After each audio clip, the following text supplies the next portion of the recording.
A few years ago, I was spending some time with friends exploring old, supposedly haunted places. We were at the Edisto First Presbyterian Church, where a girl named Julia Lagar was buried in her family mausoleum in 1852. People reported hearing unearthly screams time and time again, but never investigating the cause of it.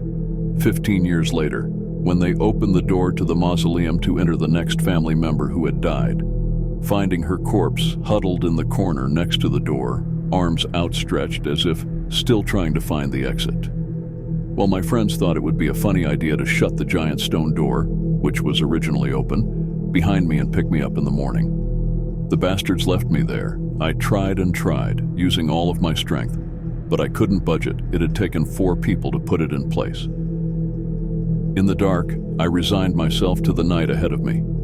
Now I normally don't frighten easily, but sitting there in the relatively small place, surrounded by a looming pressure that I couldn't begin to explain, the darkness itself seemed to try to consume me. From all around it felt like weight was pressing against my skin, making even breathing hard. I sat in the dark for what must have been hours. Then I heard the scratches.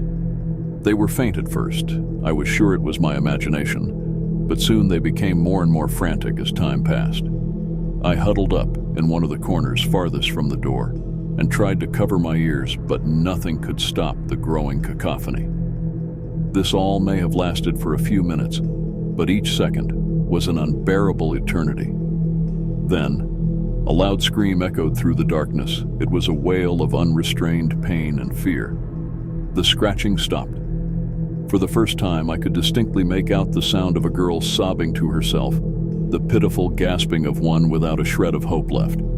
I felt such sorrow at the moment, such pain, that I think I forgot how to be afraid. In my heart, all her suffering seemed to resonate. Inexplicably, I found myself apologizing aloud for everything that had happened to her.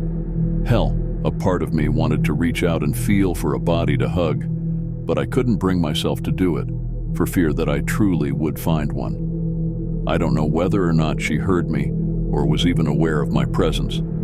The sobbing continued, and I could again hear fingers against the stone slab that was the tomb door. I fell asleep at some point, which I felt was a merciful gift from the fates. I'm not sure how long I was out, but I was woken by a loud and powerful thud as the door slammed against the ground outside. I could tell from the light gray outside that daybreak was near, so I must have slept for at least a few hours. I stumbled outside and went to a small, unlocked prayer house. I think previously it was a segregated mini-church, but regardless, I leaned against the door and waited nervously until my friends arrived. I approached them as they clustered around the fallen door. 2 of them were kneeling next to it with faces of shock. There were bloody streaks covering the interior of the door, some with light scratches from fingernails, many without. I think now that she must have shrieked when they broke away from her hands, but I can't be sure. At first, they looked to me, then checked my hands, then nervously glanced at one another. I was rightfully pissed with them and told them every detail of what I remembered, wanting them to know what I had been put through. Finally, after I grudgingly got into the car and we started to head back, someone spoke up.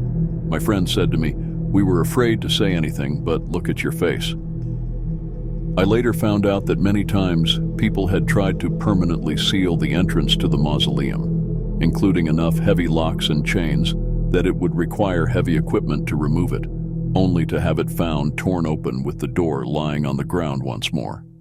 This was in the 1980s, the last attempt of many through the decades. It seemed like some force was ensuring that it was impossible to ever repeat the mistakes of the past. This is something I am understandably quite grateful for, but to this very day, I am chilled to the bone when I think of what happened that night. When I reached from the back seat and adjusted the rearview mirror, I saw that there was blood caked on my face. Just like the streaks upon the stone slab, there were dark red lines on either side, as if someone had gently cradled my face with torn fingers as I slept that night, feeling the warmth of another for the first time in over 100 years.